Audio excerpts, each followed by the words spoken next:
नमस्कार मेरे प्यारे भाइयों बहनों, आईएएस आरएएस विद आरजे में आपका स्वागत है, हार्दिक अभिनंदन है। तो मेरे प्यारे भाइयों बहनों, आज हम चर्चा करेंगे 7 अप्रैल 2023 के राजस्थान राज्य विशेष करंट अफेयर्स की। मतलब है हम इसके अंदर राजस्थान राज्य के लिए, जो राजस्थान राज्य के अंदर जो करंट अफेयर घटित हुआ है, जो आपकी किसी भी परीक्षा के लिए इम्पोर्टेंट है, हम उसके बारे में चर्चा करेंगे। तो मेरे भाइयों बहनों, जाके तुरंत पीडीएफ ले लो आपके अपने यूट्यूब टेलीग्राम चैनल से।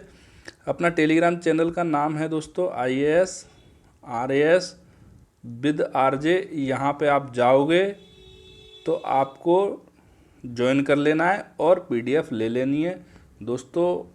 सॉफ्ट कॉपी से ही पढ़ने की आदत डालें, क्योंकि सॉफ्ट कॉपी एक तो 24 घंटे आपके साथ अवेलेबल रहती है, और दूसरा ये कॉपियाँ जो है वो अननेसेसरी मत भरो आप, ठीक है।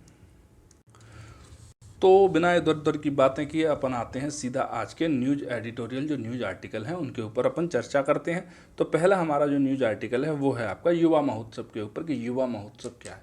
तो जैसा इसके नाम से ही देखो दोस्तों, आप देख पा रहे होंगे युवाओं के लिए महोत्सव, ठीक। कौन करेगा भाई? युवाओं का महोत्सव है तो कौन इसका आयोजन करेगा? तो इसका आयोजन किया जा रहा है राजस्थान युवा बोर्ड है, उसके द्वारा इसका क्या किया जा रहा है, इस महोत्सव का आयोजन किया जा रहा है, ठीक है दोस्तों। इसका उद्देश्य क्या है भैया? बिना किसी उद्देश्य के तो कोई काम होता नहीं है, कोई ना कोई तो उद्देश्य होगा। आप तैयारी कर रहे हो, उसका उद्देश्य आईएएस बनना, आरएएस बनना, ठीक है। तो इस चीज़ के पीछे क्या उद्देश्य है? इस चीज़ के पीछे अपना उद्देश्य है कि जो प्रतिभावान युवा हैं, जो प्रतिभाशाली युवा हैं, जो कलाकार हैं, उनकी खोज करना। जो प्रतिभावान है, क्या होता है दोस्तों, प्रतिभा जो होती है वो अंधेरे में ही कुचल के मर जाती है, लेकिन प्रतिभा को कभी अवसर आज के ज़माने में नहीं मिल रहा। वो ज़माना गया जब प्रतिभाएं अभाव में पलती थीं, आज प्रतिभाएं अभाव में मर रही हैं, ठीक है। तो ये जो प्रतिभाएं हैं उनको बाहर लाना राजस्थान सरकार का उद्देश्य है। और दूसरा यह इन युवाओं को क्या किया जाएगा? फिर पहले प्रतिभा खोज ली अपने कि ये भाई कलाकार है, बहुत बढ़िया कलाकार है, फिर क्या करेंगे? इनको प्रशिक्षण और सुविधाएं उपलब्ध कराएंगे। फिर क्या होगा? इससे ये राष्ट्रीय स्तर पर उत्कृष्ट प्रदर्शन करेंगे और राजस्थान का नाम रोशन करेंगे, ठीक है। तो राजस्थान को इससे क्या फ़ायदा होगा दोस्तों? ऐसा होता है कि जब हमारे कलाकार कहीं पर अच्छा प्रदर्शन करते हैं तो उससे हमारी जो कला संस्कृति है, जो हमारी परंपराएं हैं, वो आगे निकल के आती हैं। जिससे क्या होता है? जिससे वो हमारे पर्यटन को बढ़ावा देती हैं, ठीक है। आगे देखते हैं अपन, राज्य की दुर्लभ और विलुप्त हो रही कलाओं का संरक्षण कर रहा है। ऐसी कलाएं जो सिर्फ राजस्थान में ही होती हैं, इस तरह की कलाएं जो विलुप्त हो रही हैं, उनको संरक्षण देने के लिए क्या किया जाएगा भाई? उस कला से संबंधित जो लोग हैं उनको आगे बढ़ने का अवसर देंगे, तो उन कलाओं का अपने आप ही संरक्षण हो जाएगा, ठीक है मेरे भाइयों बहनों। आगे देखते हैं इसके बारे में और क्या महत्वपूर्ण बिंदु हैं। तो दोस्तों प्रस्तावित है ये 2 दिवसीय। कैसा आयोजन है? ये 2 दिवसीय आयोजन है, ठीक है। ये क्या होगा? जो संबंधित संभाग है, मतलब जिस संभाग स्तर पर इस महोत्सव का आयोजन किया जा रहा है, उसके सभी जिले और ब्लॉकों के प्रतिभागी क्या होंगे, इसके अंदर शामिल हो सकते हैं। महोत्सव में राजस्थान सरकार की योजनाओं का प्रचार प्रसार किया जाएगा। अब आ गया मेन कारण, ठीक है। इसको आपको याद नहीं करना है, सिर्फ दिमाग में रखना है, ठीक है। ये राजनीतिक कारण तो जुड़े ही रहते हैं, कोई भी गवर्नमेंट हो, इसमें किसी पार्टी विशेष की गवर्नमेंट की बात नहीं चल रही। सारे के सारे लगे हैं अपनी आधार को, अपनी भूमि को, अपनी ज़मीन को बचाने के चक्कर में, ठीक है। आगे देखते हैं अपन, युवाओं का कैरियर रोजगार के लिए मार्गदर्शन किया जाएगा। मतलब इस तरह की जो कलाएं हैं, लोक कलाएं हैं, उनमें क्या है कि आपका कैरियर भी है, आपको रोजगार भी है, इस तरह का उनका मार्गदर्शन किया जाएगा। तो अब अपन जान लेते हैं कि इन महोत्सवों का आयोजन कौन कौन सी जगह पर किया जा रहा है, ठीक है मेरे भाइयों बहनों। तो इस महोत्सव का जो सबसे पहले जो आयोजन किया जा रहा है वो किया जा रहा है शेखावाटी युवा महोत्सव के नाम से। कहाँ पर किया जा रहा है? ये सीकर के अंदर, आपके सीकर के अंदर शेखावाटी युवा महोत्सव का आयोजन है। हल्दीघाटी, अब हल्दीघाटी कहाँ है भैया? राजसमंद के अंदर। तो हल्दीघाटी महोत्सव कहाँ होगा? राजसमंद के अंदर। हाड़ौती किसको बोलते हैं? कोटा बूंदी बारा वाले क्षेत्र को। तो इनमें सबसे इंपॉर्टेंट जगह कौन सी है? कोटा। तो हाड़ौती युवा महोत्सव कहाँ होगा? कोटा के अंदर। मारवाड़ युवा महोत्सव कहाँ होगा? जोधपुर के अंदर। मारवाड़ की भैया, मारवाड़ बोलते ही किसको है? मारवाड़ भूमि बोलते ही जोधपुर को है। अब ये नहीं पता भैया कौन से जोधपुर को मारवाड़ बोलते हैं, जोधपुर के भी कई टुकड़े हो गए, तो आप अपने हिसाब से देख लेना। चलो ठीक है दोस्तों, अब चलते हैं थोड़ा और आगे। तो अब जो प्रतियोगिताएं आयोजित की जाएंगी इन महोत्सवों के अंदर, उसके बारे में अपन देख लेते हैं कि भैया कौन कौन सी प्रतियोगिता इस महोत्सव के अंदर जारी की जाएगी, या प्रतियोगिताएं कौन कौन से क्षेत्र में की जाएंगी, उसको अपन एक बार देख लेते हैं। तो पहली की जाएगी सामूहिक लोक गायन, मतलब सारे लोग एक साथ खड़े होकर गाना गा रहे हैं। सामूहिक लोक नृत्य, एकल गायन और शास्त्रीय नृत्य। शास्त्रीय नृत्य कौन कौन से हैं? कथक, भरतनाट्यम, ओडिसी, मणिपुरी, कुचिपुड़ी। मतलब शास्त्रीय नृत्य में कौन कौन से नृत्य आते हैं इनको आप देख लेना, कथक, भरतनाट्यम, ओडिसी, मणिपुरी और कुचिपुड़ी। तो दोस्तों ये किस किस क्षेत्र में भारत के में ये नृत्य प्रसिद्ध है, या किस किस क्षेत्र के ये इंडिजिनस नृत्य हैं, उसको आप एक बार कमेंट सेक्शन में जरूर बताएं मुझे, ठीक है। अब देख लेते हैं अपन नाटक, चित्रकला, भाषण, स्लोगन लेखन और कविता, शास्त्रीय वाद्य यंत्र वादन और फोटोग्राफी आदि की प्रतियोगिताएं भी आयोजित की जाएंगी। इनके अलावा फड़ मांडना, भित्तिचित्र, रावण हत्ता, खड़ताल, मोरचंग, भपंग, अलगोजा, रम्मत और लंगा मणिहार, मांगणिहार और कठपुतली, इन सारी चीज़ों की क्या की जाएगी, इसके अंदर प्रतियोगिता की जाएगी। आपको ये चीज़ें याद नहीं करनी है, लेकिन एक आइडिया होना चाहिए ना कि कौन कौन सी लोक कला किस किस तरह की चीज़ों का उसमें प्रतियोगिता होगी, वहाँ पर उस महोत्सव में किन किन चीज़ों का आयोजन किया जाएगा, उसके बारे में एक थोड़ा सा आइडिया रहता है तो अच्छी बात होती है, ठीक है। अब अपन चलते हैं अगले न्यूज आर्टिकल की तरफ। तो मेरे प्यारे भाइयों बहनों, हमारे राजस्थान में, प्यारे राजस्थान में आर्थिक अपराध निदेशालय का गठन किया जा रहा है।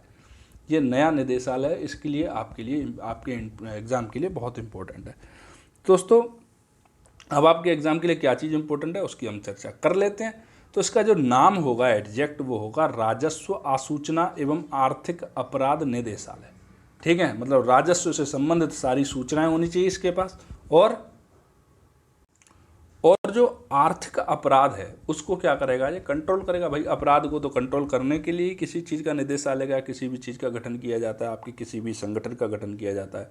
तो इसका नोडल विभाग कौन सा रहेगा, इसका नोडल विभाग रहेगा आपका वित्त या राजस्व विभाग, ठीक है, जिसको वित्त विभाग भी बोलेंगे और राजस्व विभाग भी बोलेंगे, ये इसका नोडल विभाग रहेगा, ठीक है। इसका उद्देश्य क्या होगा, उद्देश्य होगा आर्थिक अपराधों की रोकथाम, राजस्व स्रोतों पर अधिक मजबूती से निगरानी। जैसे मैंने आपसे बोला, राजस्व की सारी सूचनाएं अपने पास रखना और आर्थिक अपराधों पर नियंत्रण।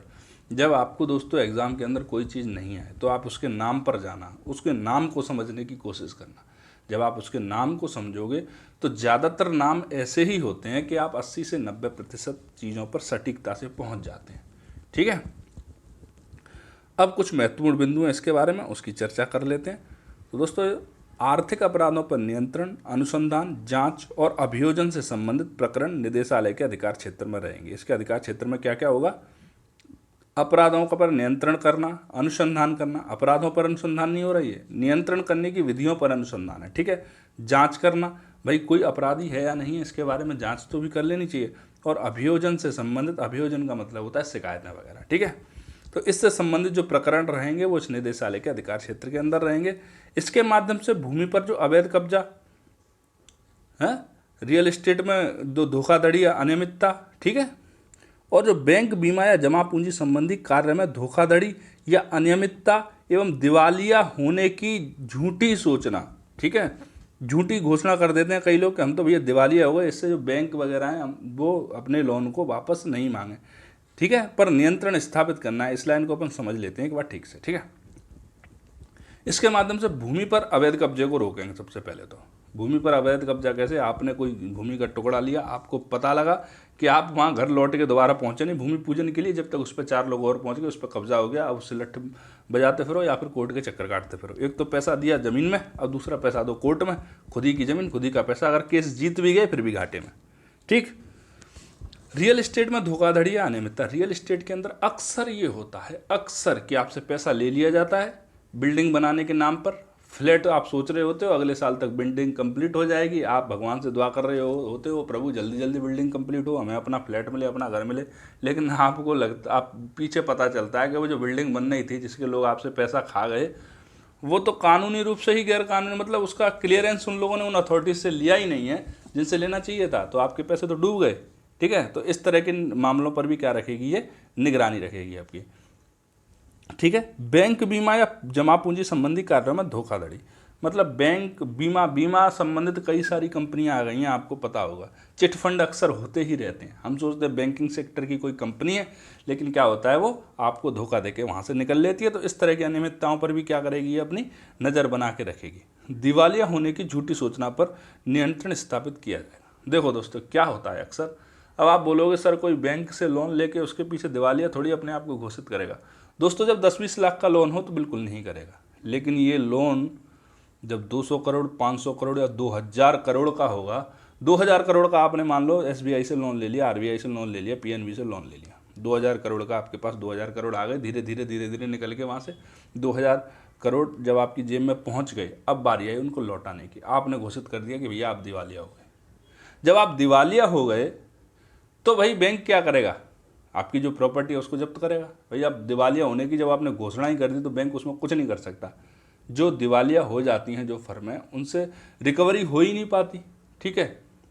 तो इस तरह की झूठी घोषणा कर देते हैं लोग। उसको पता है अपनी 100 करोड़ की प्रॉपर्टी, अपन 2000 करोड़ का लोन ले लिए, अब दिवालिया घोषित हो जाओ नहीं, ठीक है। तो उस चीज़ों पर झूठी सूचना होगी ना, उसकी झूठी घोषणा और पर क्या होगा, नियंत्रण स्थापित होगा, ठीक। अब अपन आगे देख लें। दिवालिया घोषित होने पर आपको बैंक का जो लोन है वो लौटाना नहीं पड़ता। आप दिवालिया हो गए मतलब हो गए, ठीक है। अब आगे चलते हैं। इसके अतिरिक्त ये संस्था और क्या काम करेगी, ये करेगी जो फर्जी कंपनियां हैं, जिनको हम बोलते हैं आपकी सेल कंपनियां। फर्जी मतलब ये है, मान लो ये बंदा है कोई, उसने अपने उसकी इनकम है मान लो 15 लाख के उसने बचाने के चक्कर में कि भाई 7 लाख के स्लैब में तो हमें छूट मिल जाती है, तो उसने A1 A2 A3 तीन कंपनियां कर दी, 5 लाख का कर दिया और इनकम टैक्स पूरा बचा गया, ठीक है। तो इस तरह की जो फर्जी कंपनियां, उनका गठन और सरकारी साख समितियों के कार्य करने वालों पर भी नियंत्रण रखा जाएगा इसके द्वारा। जो फर्जी कंपनियां होती हैं जिनका गठन होता रहता है, उन पर क्या करेगा, नियंत्रण स्थापित करेगा, ठीक है मेरे भाइयों बहनों। तो अपन चलते हैं और आगे है अपना ग्रेट इंडियन ट्रेवल बाजार, ठीक है। क्या है, ग्रेट इंडियन ट्रेवल बाजार। तो दोस्तों इसका आयोजन किया जा रहा है आपके जयपुर में। ये 23 से 25 अप्रैल के मध्य में इसका आयोजन किया जाएगा। इसका जो 12वां संस्करण है उसका आयोजन होगा, मतलब इससे पहले 11 ग्रेट इंडियन ट्रेवल बाजार और यहाँ पर क्या हो चुके हैं, आयोजित हो चुके हैं। दोस्तों वैसे ये जो समय है वो राजस्थान के लिए और भारत के लिए इस तरह की गतिविधियाँ करने का सर्वोत्तम समय है, क्योंकि इस समय पर पूरे विश्व का मीडिया भारत के अंदर मौजूद है और पूरे विश्व की निगाहें भारत की ओर हैं, क्योंकि G20 सम्मेलन का आयोजन भारत में चल रहा है, ठीक है। तो इस तरह के इनिशिएटिव को पूरे विश्व स्तर पर पहुंचाने के लिए ऐसे समय पर यदि आयोजित किया जाता है तो पूरे विश्व स्तर पर एक ही बार में पहुंच जाते हैं ये, ठीक है। इसका आयोजक कौन है, इसका आयोजक रहेगा आपका पर्यटन विभाग। राजस्थान का जो पर्यटन विभाग है वो इसका क्या रहेगा, आयोजक रहेगा, आयोजन करेगा। इसका उद्देश्य है राजस्थान पर्यटन में छिपी अपार संभावनाओं व नवाचारों सहित पर्यटन क्षेत्र से जुड़ी सभी इकाइयों के लिए अवसरों को खोलना, ठीक है। मतलब अपॉर्चुनिटी को प्राप्त करना भैया। अपॉर्चुनिटी जब तक नहीं होगी, अवसर जब तक नहीं होंगे, जब तक बेरोजगारी बढ़ती रहेगी, जब अवसर होंगे जब भी वो डेमोग्राफिक डिविडेंड को आप हासिल कर सकते हो, ठीक है। पर्यटन के माध्यम से रोजगार का सृजन करना, वही जब पर्यटन बढ़ेगा तो रोजगार बढ़ेगा। आपको पता है 2029 तक हिंदुस्तान के अंदर लगभग 52 मिलियन लोगों को, 52 मिलियन पीपल्स, या शायद हाँ 52 मिलियन पीपल्स को क्या होगा, रोजगार मिलेगा केवल और केवल पर्यटन क्षेत्र के अंदर। ऐसी रिपोर्ट है, ठीक है। इसके और महत्वपूर्ण बिंदु क्या क्या है कि इसमें करीब 56 देशों के 283 टूर ऑपरेटर जो होते हैं ना, टूर ऑपरेटर का मतलब आपने अपने यहाँ देखी होंगे टूर एंड ट्रेवल्स कंपनी, तो उनको टूर ऑपरेटर्स बोलते हैं, हिस्सा लेंगे। जब 56 देशों के टूर ऑपरेटर हिस्सा ले रहे हैं तो जब आपके इनके पास कोई चीज़ आएगी कि भाई कहाँ जाना चाहिए, तो रंगीला राजस्थान है ना अपना, वहाँ जाओ मौज करो, ठीक है। एक तरफ पहाड़ी वादियाँ भी हैं, एक तरफ हिल स्टेशन भी है, तो दूसरी तरफ उसका आपके रेगिस्तान भी है, ठीक है। तो मतलब जो कुछ आप प्रकृति ने अपना सारे रूप दिखाए हैं राजस्थान के अंदर। आपको हिल स्टेशन घूमने हैं तो राजस्थान में, रेगिस्तान घूमना है तो राजस्थान में, अधिक वर्षा वाले क्षेत्र घूमने हैं तो राजस्थान के अंदर, राजस्थान में सब कुछ मौजूद है, ठीक है। इसके अतिरिक्त में 8 राज्यों के जो स्टेट टूरिज्म बोर्ड पर जो पर्यटन बोर्ड है, टूरिज्म बोर्ड पर्यटन प्रतिनिधि हैं, वो इसके अंदर शामिल हो रहे हैं। G20 देशों के प्रतिनिधि भी शामिल हो रहे हैं और G20 देशों के जो राजदूत हैं वो भी इसके अंदर शामिल हो रहे हैं, ठीक है। इन लोगों को क्या किया जाएगा, पैलेस ऑन व्हील्स से जयपुर लाया जाएगा। आपको पता हो या ना पता हो तो मैं आपको बता दूं कि पैलेस ऑन व्हील्स जो रॉयल लाइफ है ना राजस्थान की, वो अट्रैक्ट करती है लोगों को, क्योंकि रजवाड़ों का प्रदेश रहा है ये, तो रजवाड़ों की लाइफ को एक बार ये लोग क्लोज से देखना चाहते हैं। स्पेशली ऐसे लोग जिन्होंने राजा महाराजाओं के बारे में कभी कुछ देखा ही नहीं, वो तो और भी भाग के आते हैं। इसलिए पैलेस ऑन व्हील्स से जयपुर लाए के आए जाएंगे तो पहले तो थोड़ा सा राजभवन का इनको एहसास है वो उस गाड़ी के अंदर ही हो जाएगा। उसके बचा कुछ है वो उद्घाटन समारोह में जय महल पैलेस के अंदर करवा दिया जाएगा इन लोगों को, जिससे कि राजस्थान के अंदर जो पर्यटन है वो बढ़े, ठीक है मेरे भाइयों बहनों। अब चलते हैं थोड़ा और आगे। तो दोस्तों हमारे अगला न्यूज आर्टिकल है, वो बहुत ज़्यादा इंपॉर्टेंट तो नहीं है लेकिन फिर भी ठीक है, इतना सब कुछ पढ़ रहे हैं तो थोड़ा सा और पढ़ लेते हैं कि बांसवाड़ा के एक ठीकरिया नाम की जगह है, वहाँ पर एक क्रिकेट स्टेडियम का उद्घाटन किया गया है। ठीक है, वैसे बड़ा क्रिकेट स्टेडियम नहीं है, छोटा ही है, लेकिन ये छोटा कब बड़ा हो जाएगा पता नहीं पड़ेगा। ठीक है, क्रिकेट स्टेडियम का उद्घाटन किया गया है। इसके रखरखाव के लिए क्या है, जिला प्रशासन है जो बांसवाड़ा का और राजस्थान क्रिकेट संघ है, इनके दोनों के बीच में MOU हुआ है। तो आप लोगों को सिर्फ इसमें से इतना याद रखना है कि बांसवाड़ा के कहाँ पर क्रिकेट स्टेडियम का उद्घाटन किया गया है, तो वो है ठीकरिया बांसवाड़ा में। ठीक है, अब चलते हैं अपन और आगे थोड़ा सा। ये जो न्यूज़ है वो आपके प्रीलिम्स, मेंस, इंटरव्यू और आपकी ज़िंदगी सबके लिए इम्पोर्टेंट है। जो हम अगला जो टॉपिक पढ़ने वाले हैं वो आपके, अगर आप RS की तैयारी कर रहे हैं तो प्री, मेंस, इंटरव्यू और आपकी लाइफ, ये सब चीज़ों के लिए बहुत इंपॉर्टेंट है, क्योंकि आप ज़िंदगी में भी इस चीज़ को साथ लेके चलोगे तो धोखा नहीं खाओगे। अब हम इसको डिटेल में जान लेते हैं कि किस किस तरह से। मास्टर झूठ तो नहीं बोल रहा, बावड़ा तो नहीं बना रहा, तो आप एक बार देख लो दोस्तों। ठीक है, तो पहले हम देख लेते हैं कि इस खबरों में क्या रहा है, न्यूज़ में क्या रहा है। तो दोस्तों खबरों में रहा है कि हाउसिंग बोर्ड जो है राजस्थान का, वह बना देश की सबसे बड़ी, हाँ वो क्या बना है, वो देश की सबसे बड़ी रेरा रजिस्टर्ड संस्था बनी। अब रेरा क्या बला है भैया, ये इस रेरा के बारे में आपको बताएंगे, रेरा क्या बला है। ठीक है, देखो हाउसिंग बोर्ड ने क्या किया है, रेरा के अंदर 100 प्रोजेक्टों का रजिस्ट्रेशन करवाया है। ठीक है, हाउसिंग बोर्ड क्या है, ये राजस्थान की एक सरकारी कंपनी है जो क्या बनाती है, आवास बनाती है। इसका नाम है राजस्थान आवासन मंडल। ठीक है, ये देश की सबसे बड़ी रेरा रजिस्टर्ड संस्था है, इसीलिए इसका हम जिक्र कर रहे हैं और इसके चक्कर में हम रेरा वगैरह के बारे में सारा कुछ पढ़ेंगे। ठीक है, 100 प्रोजेक्ट रेरा में इसके ने रजिस्टर्ड किए हैं। कितने किए हैं, 100। रेरा के चेयरमैन ने आवासन मंडल को सम्मानित किया है। ठीक है, रेरा के चेयरमैन साहब का नाम आपके लिए इम्पोर्टेंट नहीं है, क्योंकि आप जब तक नाम रटोगे एग्ज़ाम आएगा कोई और बन जाएगा। और वैसे भी आपसे इतने बड़े एग्जाम्स के अंदर इतने नाम नहीं पूछते, और आप नाम याद रखोगे तो कितनों का रखोगे। कॉन्सेप्ट याद रखो, संस्थाएं याद रखो। अगर प्रीलिम्स का एक आध प्रश्न मेंस के नामों से संबंधित आ भी जाता है तो उसका कोई फ़र्क पड़ता भी नहीं है उतना ज़्यादा, 150 में से। ठीक है, तो दोस्तों हम रेरा के बारे में बात कर लेते हैं। तो रेरा का मतलब होता है रियल एस्टेट रेगुलेटरी अथॉरिटी, मतलब रियल एस्टेट को रेगुलेट करने के लिए अथॉरिटी। रियल एस्टेट का मतलब वास्तविक राज्य नहीं होता भैया, रियल एस्टेट का मतलब होता है प्रॉपर्टी, प्रॉपर्टी से संबंधित रेगुलेटरी अथॉरिटी। ठीक है, इसकी स्थापना कब करी, तो इसकी स्थापना की गई 2016 में। 2016 से पहले रियल एस्टेट को रेगुलेट करने के लिए कोई भी संस्था नहीं थी, इसीलिए भारत का सबसे ज़्यादा ब्लैक मनी रियल एस्टेट के अंदर ही है। आपने एक चीज़ सुनी होगी, एक बात देखी होगी, मैं जो आपने मतलब धमाके हुए थे 93 के अंदर मुंबई के अंदर, उसके बाद से जो दाऊद इब्राहिम ये और इस तरह के लोग थे वो देश छोड़ के भाग गए। भैया वो देश छोड़ के फिजिकली चले गए थे। अब उनका पैसा जो था वो कहाँ लग गया, पूरा का पूरा उनका पैसा क्यों नहीं गवर्नमेंट ट्रेस कर पाई। उनका पूरा का पूरा पैसा लगा था रियल एस्टेट के अंदर। एक सफ़ेद कोई नकाब सफ़ेद पोश आदमी है, वो उनका फेस था, और पूरे से पीछे से पूरा का पूरा पैसा कैसा था, ब्लैक मनी। क्यों था, क्योंकि उसके अंदर कोई रेगुलेशन ही नहीं था, कोई रेगुलेटरी अथॉरिटी ही नहीं थी। और फिर क्या होता था, वो ब्लैक मनी एक जगह लगा, ठीक है, लोगों को बहकाया, वहाँ से और पैसा इकट्ठा किया, और पैसा इकट्ठा करने के बाद प्रोजेक्ट बीच में बंद कर दिया। अब प्रोजेक्ट बीच में बंद कर दिया या फिर किसी दूसरी संस्था को बेच दिया। अब वो प्रोजेक्ट जब दूसरी संस्था का हो गया तो बोल रहा भैया कि हमारे नियम और कानून अलग हैं, आपने इस हिसाब से रजिस्टर्ड करवाया ही नहीं। ठीक है, तो इस तरह की समस्याएं आती रहती थी, और ब्लैक मनी का बहुत ज़्यादा जो कंजप्शन है वो यही पूरा करता था। ज़मीन लेके पटक दी और वो पड़ी हुई है, कोई रेगुलेटरी अथॉरिटी नहीं है, कुछ नहीं है। एक प्रोजेक्ट में पैसा लगा दिया, कोई अथॉरिटी नहीं है। तो इसके लिए क्या किया गया, real estate regulation and development act लेके आया गया 2016 के अंतर्गत। कब लेके आया गया, 2016 के अंतर्गत। और इसके अंतर्गत एक संस्था का गठन किया गया, रियल एस्टेट रेगुलेटरी अथॉरिटी। ठीक है, जो रियल एस्टेट से संबंधित जो भी रेगुलेशंस हैं उनको रेगुलेट करेगी। ठीक है, उसका नाम है शॉर्ट में रेरा, RERA।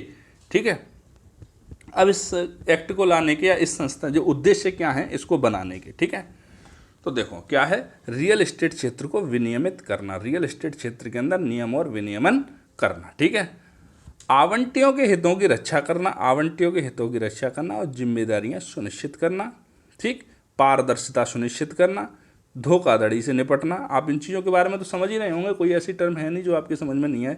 पूरे भारत में मानकीकरण को लागू करना, मतलब रियल एस्टेट के एक जैसे नियम पूरे भारत के अंदर लागू करना। व्यावसायिकता को लाना, व्यावसायिकता का मतलब ये होता है कि एक स्तर पे आके किसी काम को करना। ऐसा नहीं है कि जैसे भारत के अंदर पानी और वाणी बदल जाते हैं वैसे आप 10 किलोमीटर पे जाने के बाद रियल एस्टेट के रूल्स चेंज हो गए, ऐसा नहीं है। उसको व्यावसायिकता के स्तर पर लाना है, मतलब नेशनल लेवल पे एक तरह के नियम, ठीक है।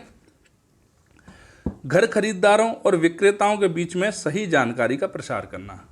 ये अक्सर होता था कि एक फ्लैट को 4 लोगों को बेच दिया गया, वो चारों लोग पैसा लेके, उनका कोई और मजे कर रहा है, वो चारों पैसा देके भिड़ रहे हैं आपस में, कहीं मेरा है या मेरा है या मेरा है या मेरा है। अब वहाँ पैसा दिया तो दिया, कोर्ट में और केस हो गया, वहाँ और दे रहे हैं। कईयों की स्थिति तो ये थी बेचारे लोन वोन निकाल के लाए थे, अब वहाँ और भर रहे हैं अलग से, ठीक है। विश्वसनीयता को बढ़ाना। सबसे कम विश्वसनीय जो सेक्टर है वो रियल एस्टेट का है। आज भी आप कहीं पर भी जाकर सीधा ज़मीन नहीं खरीद सकते हो, अपने घर के आसपास को छोड़ दें तो। कहीं पर भी जाओगे ना आप सीधे, तो विश्वास ही नहीं होगा भैया। पहले आप देखोगे कि भाई ये ज़मीन क्लियर है नहीं है, ले लेंगे पैसा तो नहीं फंस जाएगा। आज भी अविश्वसनीयता कंप्लीट बनी हुई है, जबकि नियम आ गए 2016 के अंदर, ठीक है। अब अपन चलते हैं थोड़ा और आगे।